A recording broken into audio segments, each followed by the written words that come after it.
السلام عليكم ورحمة الله وبركاته. بسم الله الرحمن الرحيم. الحمد لله رب العالمين والصلاة والسلام على أشرف المخلوقين وعلى آله وصحبه أجمعين. أما بعد. കഴിഞ്ഞ ഒരാഴ്ചയായി നമ്മുടെ മാധ്യമങ്ങളിൽ നാം കാണുന്ന രണ്ട് വാർത്തകൾ, അതുമായി ബന്ധപ്പെട്ട് പരിശുദ്ധമായ ഇസ്ലാം അത്തരം വിഷയങ്ങളോട് സ്വീകരിക്കുന്ന സമീപനങ്ങൾ എന്താണ് എന്നതാണ് ഇന്ന് സൂചിപ്പിക്കാൻ ആഗ്രഹിക്കുന്നത്. മലപ്പുറം ജില്ലയിലെ കൊണ്ടോട്ടിക്കടുത്ത് മൊറയൂർ എന്ന് പറയുന്ന ഒരു പ്രദേശം, അവിടെ നടന്ന ഒരു ആത്മഹത്യയുമായി ബന്ധപ്പെട്ട് നമ്മൾ ആ വാർത്ത പലരും കണ്ടിട്ടുണ്ടാവും. അല്പകാലമായിട്ട് വിവാഹം കഴിഞ്ഞിട്ടായിട്ടുള്ളൂ. വിവാഹം നടന്ന് വരൻ വിദേശത്തേക്ക് പോവുകയും നിരന്തരമായി ആ പെൺകുട്ടിയുടെ നിറവുമായി ബന്ധപ്പെടുത്തി അല്പം നിറം കുറവാണ് എന്നതിന്റെ പേരിലുള്ള ആക്രമണങ്ങൾ ഈ ഭർത്തൃ വീട്ടുകാരിൽ നിന്നും ഭർത്താവിൽ നിന്നും ഈ കുട്ടി ഏൽക്കേണ്ടി വന്നു എന്നതാണ് പരാതി. നിജസ്ഥിതി നമുക്കറിയില്ല, പക്ഷേ പുറത്തു വന്ന വാർത്തകൾ ഇപ്രകാരമാണ്. സ്വമേധയാ വനിതാ കമ്മീഷൻ കേസെടുത്തു എന്ന് തുടങ്ങുന്ന വാർത്തകൾ ഇന്ന് നമ്മൾ മാധ്യമങ്ങളിലൂടെ കാണാൻ കഴിയും.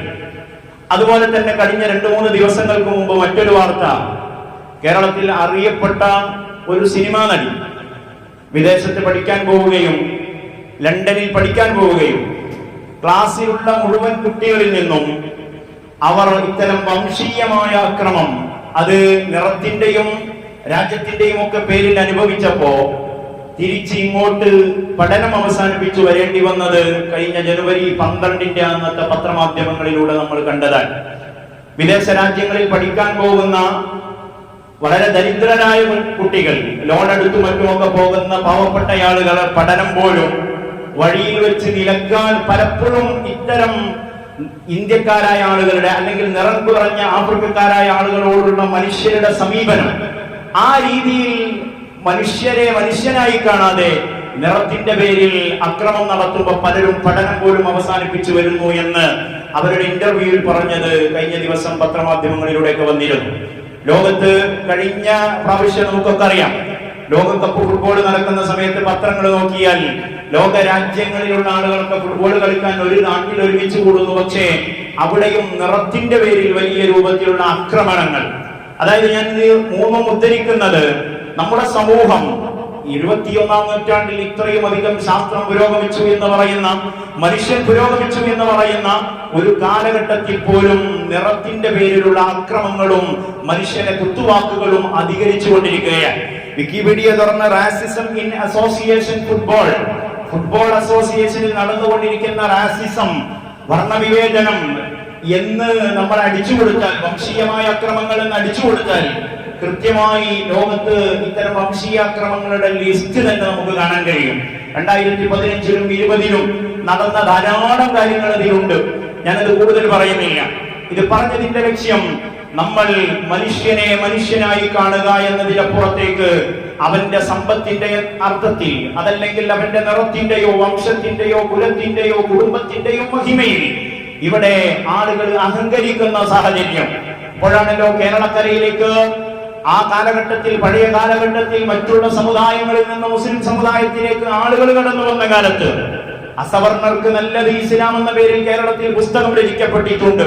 കാരണം മറ്റു സമുദായങ്ങളിൽ നിന്ന് വർണ്ണവിവേചനങ്ങൾ നേരിട്ട്, ജാതീയതയുടെ പേരിലൊക്കെ അക്രമങ്ങൾ നേരിട്ട് ഇസ്ലാമിലേക്ക് കടന്നു വന്ന ചരിത്രമുള്ള പശ്ചാത്തലത്തിലാണ് അത്തരം പുസ്തകങ്ങൾ നമ്മുടെ നാടുകളിൽ എഴുതപ്പെടുന്നത്. മഹാനായ ഉമറുൽ ഖാദി റളിയല്ലാഹു അൻഹു കുടുംബത്തിന്റെ മഹിമയിൽ ഞങ്ങൾ വലിയ തറവാട്ടുകാരാണ് എന്ന രൂപത്തിലുള്ള അഹങ്കാരം നടിക്കുന്ന ആളുകൾ ആ കാലഘട്ടത്തിൽ ഉണ്ടായപ്പോഴാണ് മഹാനായ ഉമറുൽ ഖാദി ഞങ്ങൾ ചോദിച്ചത്, അയാ ഫാഖിറൻ ബിന്നസബി കൈഫ തഫാഖുറു വഅസ്ലുകുമു മിൻ ഖബ്ലു തിയൻ വനായരു. മഹാനവറുകൾ വളരെ മനോഹരമായ അറബിയും മലയാളവും ചേർത്തുണ്ടാക്കിയ ഒരു കവിതയാണ്. അയാ ഫാഖിറൻ ബിന്നസബ്, ഓ നിന്റെ തറവാട് കൊണ്ട് അഹങ്കരിക്കുന്നവനെ, പ്രൗഢി നടിക്കുന്നവനെ, കൈഫ തഫാഖുറു, എങ്ങനെയാണ് നീ അഹങ്കരിക്കുക, അഹന്ത നടിക്കുക, വഅസ്ലുകുമു മിൻ ഖബ്ലു, നീ ഇപ്പോ നിലനിൽക്കുന്ന പരിശുദ്ധ ഇസ്ലാമിലേക്ക് നീ കടന്നു വരുന്നതിന്റെ മുമ്പ് നീ തീയനും നായരും അടങ്ങുന്ന മറ്റുള്ള സമുദായങ്ങളിലുള്ള വിഭാഗങ്ങളിൽപ്പെട്ടയാളായിരുന്നില്ലേ? എന്തിനാണ് നീ കുടുംബത്തിന്റെ മഹിമ പറഞ്ഞിങ്ങനെ അഹങ്കരിക്കുന്നത് എന്ന് മഹാനായ ഉമർ ഖാദി ആ സമൂഹത്തോട് ചോദിക്കുന്നുണ്ട്. അത്രയും നീചമായ ഒരു സാഹചര്യം നമ്മുടെ നാടുകളിൽ നിലനിന്നിരുന്നു എന്നതാണ് അന്നത്തെ സാമൂഹിക സാഹചര്യങ്ങൾ സൂചിപ്പിക്കുന്നത്. വിശുദ്ധ ഖുർആൻ അല്ലാഹു സുബ്ഹാനഹു വ തആല വിശദമായി മനുഷ്യനെ കുറിച്ച് സംസാരിക്കുന്നുണ്ട്. മനുഷ്യന് ബഹുമാനം വരുന്നത്, ആദരവ് വരുന്നത് അവന്റെ ദൈവഭക്തിയുടെ, അവന്റെ തഖ്വയുടെ അടിസ്ഥാനത്തിൽ മാത്രമാണ് എന്നതാണ് പരിശുദ്ധ ഇസ്ലാം മനുഷ്യനെ കുറിച്ച് മുന്നോട്ട് വെക്കുന്ന ആശയം എന്ന് പറയുന്നത്. സൂറത്ത് റൂമിലെ 22-ാമത്തെ ആയത്തിൽ അല്ലാഹു തആല ധാരാളം ദൃഷ്ടാന്തങ്ങൾ ഇങ്ങനെ എണ്ണി പറഞ്ഞ് അല്ലാഹു തആല പറയുന്നത് കാണാം. വമിൻ ആയാതിഹി ഖൽഖുസ് സമാവാതി വൽ അർദി വഖ്തിലാഫു അൽസിനതികും വഅൽവാനികും ഇന്ന ഫീ ദാലിക ലആയാതിൻ ലിൽ ആലിമീൻ. വിശുദ്ധ ഖുർആനിൽ അല്ലാഹു പറയുകയാണ്, വമിൻ ആയാതിഹി, അല്ലാഹു ഈ ഭൂലോകത്ത് മനുഷ്യർക്ക് ചിന്തിക്കാൻ വെച്ച ദൃഷ്ടാന്തങ്ങളുടെ കൂട്ടത്തിൽപ്പെട്ടതാണ് ഖൽഖുസ് സമാവാതി വൽ അർദ്, ഈ കാണുന്ന ആകാശഭൂമികൾ ഇല്ലായ്മയിൽ നിന്ന് അല്ലാഹു തആല പടച്ചത്. ഒന്നുമല്ലാത്ത അവസ്ഥയിൽ നിന്ന് ഈ ഭൂമിയുടെ പടപ്പ് മനുഷ്യനൊരു സൃഷ്ടാവുണ്ട് എന്ന ചിന്തയിലേക്ക് അവൻ എത്തിക്കാനുള്ള ദൃഷ്ടാന്തമാണ്.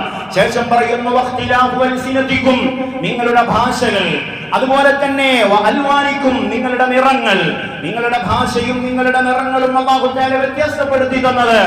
അല്ലാഹു ഉണ്ട്, ഈ പ്രപഞ്ചത്തിൽ ഒരു നാഥനുണ്ട്.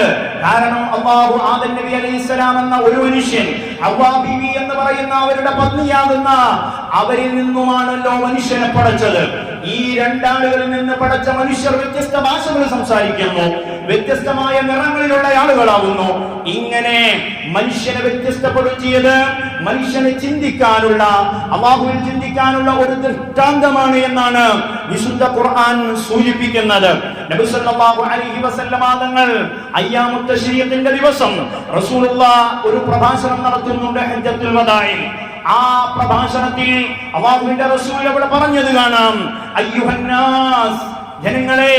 അവിടെ കൂടിയ ലക്ഷക്കണക്കിന് ആളുകളെ ഒരുമിച്ച് കൂട്ടി അല്ലാഹുവിന്റെ റസൂൽ പറഞ്ഞു, ഇന്ന റബ്ബക്കും വാഹിദുൻ, നിങ്ങളുടെയും എന്റെയും ഈ ലോകത്തുള്ള സർവ്വജനങ്ങളുടെയും സൃഷ്ടാവ് ഏകനായ അല്ലാഹുവാണ്.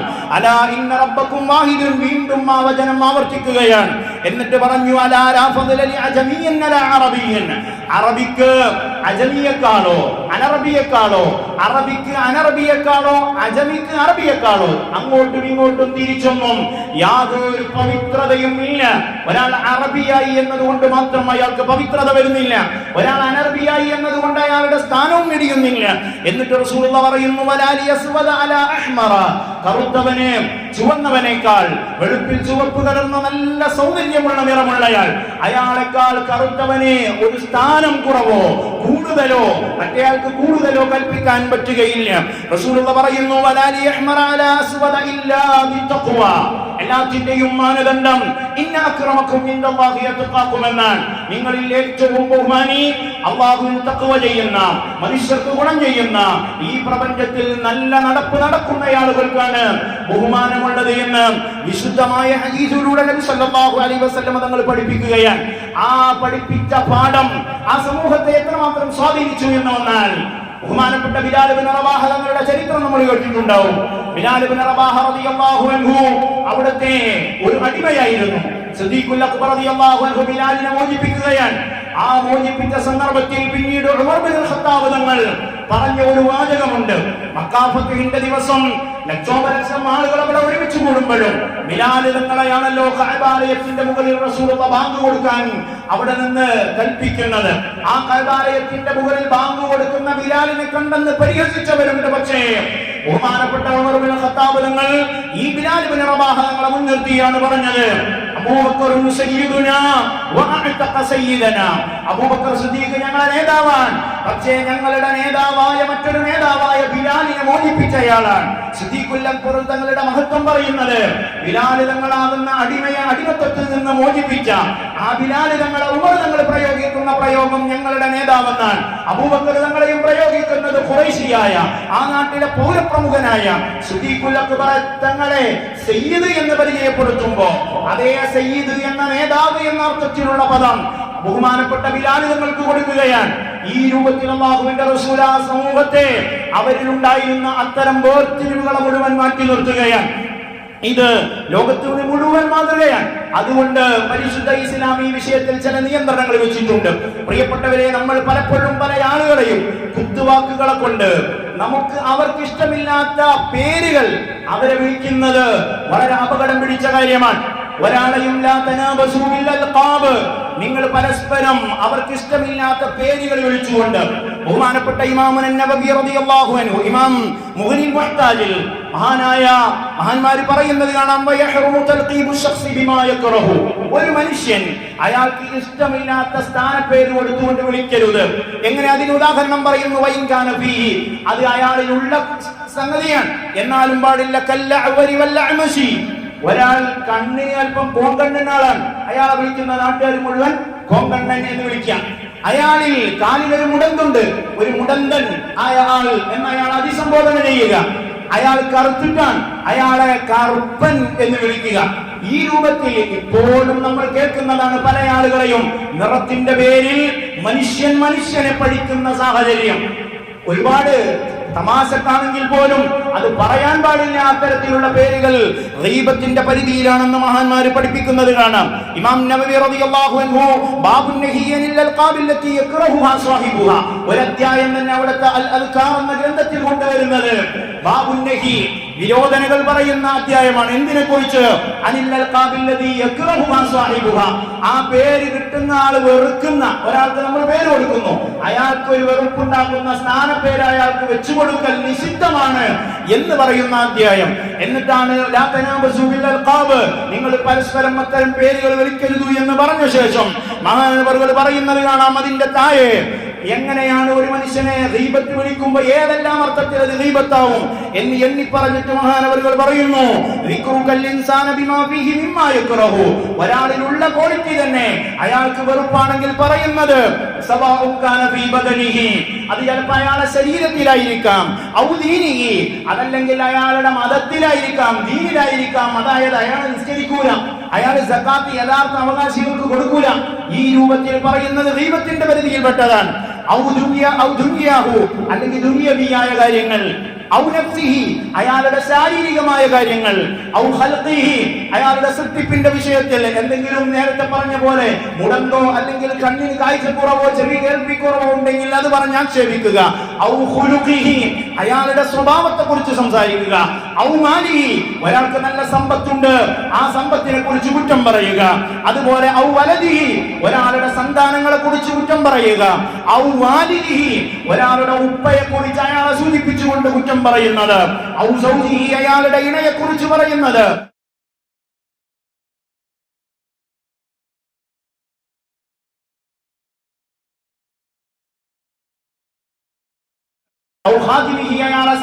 സേവകനെ കുറിച്ച് പറയുന്നത്. ഒരാളുടെ തലപ്പാവ് കണ്ടിട്ട്, അയാളുടെ തൊപ്പി കണ്ടിട്ട് അയാളുടെ അത് ശരിയല്ല, ഇത് ശരിയല്ല എന്ന് പറഞ്ഞ് അയാൾക്ക് ഇഷ്ടമില്ലാത്ത രൂപത്തിൽ അതിനെപ്പോലും പറയൽ ഗീബത്തിന്റെ പരിധിയിലാണ്. അയാളുടെ നടപ്പിനെ, ഒരാൾ നടക്കുന്ന സമയത്ത് എന്തെങ്കിലും ഒരു ന്യൂനത അയാളിൽ കാണുന്നുണ്ടെങ്കിൽ അത് പറഞ്ഞ് അയാളെ കുറ്റപ്പെടുത്തുക. അയാളുടെ ചലനത്തിൽ എന്തെങ്കിലും പ്രശ്നമുണ്ടെങ്കിൽ അയാൾ നമുക്ക് നോർമലായി അല്ല, അയാൾ എഴുന്നേൽക്കുന്നതും ഇരിക്കുന്നതും ഒക്കെ എന്ന് നമുക്ക് തോന്നുമ്പോ അതെങ്കിലും മറ്റൊരാളോട് പറഞ്ഞ് അപമാനിച്ചാൽ ഇതെല്ലാം ഗീബത്തിന്റെ പരിധിയിൽപ്പെട്ടതാണെന്ന് പറഞ്ഞ ശേഷം മഹാനവറുകൾ പറയുന്നു, ഈ ചെയ്ത കാര്യം നീ നിന്റെ വായ കൊണ്ട് പറഞ്ഞാലും ശരി തന്നെ, അല്ലെങ്കിൽ നീ എഴുതിയതാണ്, ആർക്കെങ്കിലും മെസ്സേജ് അയച്ചതാണ്, അതും ഇതിന്റെ പരിധിയിൽപ്പെട്ടതാണ്. അതല്ലെങ്കിൽ നീ സൂചനാവാക്കുകൾ പറഞ്ഞതാണ്. നിന്റെ കണ്ണുകൊണ്ട് ആംഗ്യം കാണിച്ച് സൂചിപ്പിച്ച് പറഞ്ഞതാണ്. നിന്റെ കൈ കൊണ്ടോ തല കൊണ്ടോ ആംഗ്യം സൂചിപ്പിച്ചുകൊണ്ട് അയാളെ കുറ്റപ്പെടുത്തിയതാണ്. അയാളുടെ നിറത്തിലേക്കോ അയാളുടെ ശരീരത്തിലേക്കോ ഒരു ന്യൂനത ചേർത്ത് നീ നിന്റെ കണ്ണുകൊണ്ട് ആംഗ്യം കാണിച്ചതാണെങ്കിൽ പോലും ഗീബത്തിന്റെ പരിധിയിൽ വരുമെന്ന് പരിശുദ്ധ ഇസ്ലാം ഞാൻ കഴിഞ്ഞ ആഴ്ച ഓർമ്മപ്പെടുത്തിയതുപോലെ മനുഷ്യന്റെ അഭിമാനത്തിന്, അവന്റെ ഇർദിന് വലിയ വില കൽപ്പിക്കുന്നുണ്ട്. അതുകൊണ്ടാണ് ഇമാം നവവി തങ്ങൾ 40 ഹദീസുകൾ, ഏറ്റവും സാരവത്തായ സമ്പൂർണമായ ആശയം ഉൾക്കൊള്ളുന്ന 40 ഹദീസുകളെ ക്രോഡീകരിച്ചപ്പോ മഹാനവറുകൾ അതിൽ പ്രധാനമായും കൊണ്ടുവന്ന ഒരു ഹദീസാണ് മിൻ ഹുസ്നി ഇസ്ലാമിൽ മർഇ തർക്കുഹു മാ ലാ യഅനി. ഒരു മുഅ്മിനായ മനുഷ്യൻ നല്ലയാളാണോ എന്നതിന്റെ ഏറ്റവും വലിയ അടയാളം അയാൾക്ക് ആവശ്യമില്ലാത്തതിൽ ഇടപെടാതിരിക്കലാണ്. അയാൾ എങ്ങനെ നടന്നോട്ടെ, അയാളുടെ സമ്പത്തോ അയാളുടെ സന്താനങ്ങളോ അത് ഉപദേശിക്കുക എന്ന അംറുൻ ബിൽ മഅറൂഫ് നഹ്യുൻ അനിൽ മുൻകർ അത് ഇസ്ലാം പ്രോത്സാഹിപ്പിച്ച കാര്യമാണ്. ഉപദേശിക്കുക എന്നത് അതിന് രൂപങ്ങളുണ്ട്. അയാൾ ചെന്ന് രഹസ്യമായി ഉപദേശിക്കുന്ന രൂപം അത് അനുവദനീയമാണ്, അതിൽ തെറ്റില്ല. അതല്ലാത്ത ഒരു ഘട്ടത്തിലും ഒരു മനുഷ്യനെ കുറിച്ച് വേണ്ടാത്തതോ ഉള്ളതോ ഇല്ലാത്തതോ ആയ കാര്യം പറയാൻ നമ്മളെ സംബന്ധിച്ചിടത്തോളം അനുമതിയില്ല. അത് എത്രത്തോളം ഇമാമിങ്ങൾ പറഞ്ഞു. ഒരാളെ കുറിച്ച് നമ്മുടെ അടുക്കൽ വിവാഹാലോചനയ്ക്ക് ഒരാൾ വന്നു, അയാൾ നല്ല കള്ളുകുടിക്കുന്ന ആളാണ് എങ്കിൽ വിവാഹാലോചന നടത്തിയാൽ അയാളുടെ ആ ന്യൂനത പറയൽ നിർബന്ധമാണ്. വിവാഹം മുടക്കുന്ന ആള് എന്ന് പറഞ്ഞതുകൊണ്ട് കാര്യമില്ല. അയാളിൽ അതുണ്ടെങ്കിൽ നമ്മൾക്ക് തെളിവുകളോടെ ബോധ്യപ്പെട്ടിട്ടുണ്ട് എങ്കിൽ നമ്മൾ അയാൾ ശരിയല്ല, അയാൾ ലഹരി ഉപയോഗിക്കുന്ന ആളാണെന്ന് പറയുന്നത് കൊണ്ട് നമ്മൾ കുറ്റക്കാരല്ല. അതും ഒരാളെ കുറ്റം പറയലാണല്ലോ, പക്ഷെ അതുകൊണ്ട് കുറ്റക്കാരനാവുകയില്ല. അവിടെ പക്ഷേ ഇമാമികൾ പറഞ്ഞു, നമ്മളോട് ഒരാൾ ചോദിക്കുകയാണ് ഇന്നാളിങ്ങനെയുണ്ട് എന്ന് ചോദിക്കുമ്പോൾ അത് നിങ്ങൾക്ക് വേണ്ട എന്ന് പറഞ്ഞാൽ ആ കല്യാണം നടക്കൂല എങ്കിൽ അവിടെ അവസാനിപ്പിക്കണം. രണ്ടാമത്തെ ചാൻസിലേക്ക് ചാടാൻ പാടില്ല, അതിലേക്ക് കടക്കാൻ പാടില്ല. അയാൾ നിങ്ങൾക്ക് വേണ്ട, ആ വിഷയം ഇപ്പൊ നമ്മൾ നോക്കണ്ട എന്ന് പറഞ്ഞ് ഒഴിഞ്ഞു പോകുമെങ്കിൽ അങ്ങനെ ഒഴിഞ്ഞു പോകണം.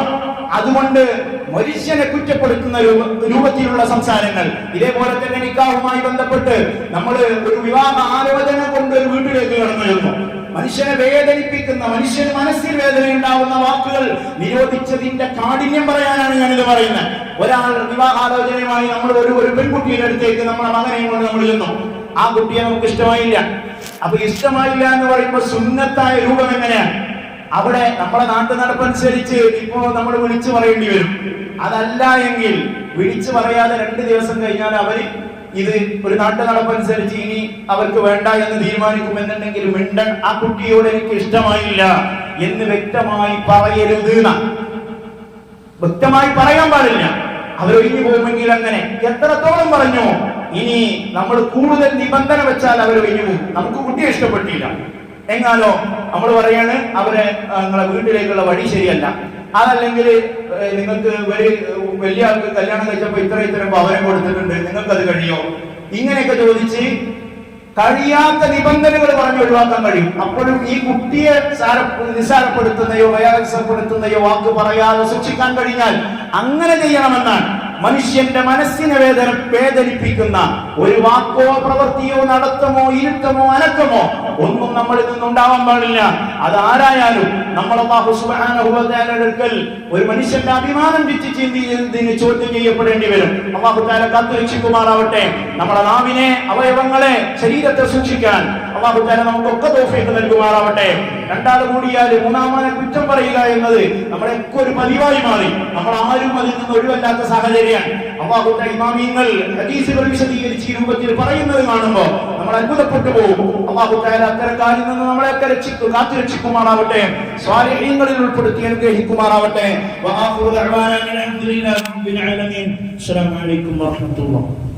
اللهم صل على النبي المصطفى سيدنا محمد النبي الأمي وعلى آله وصحبه وسلم.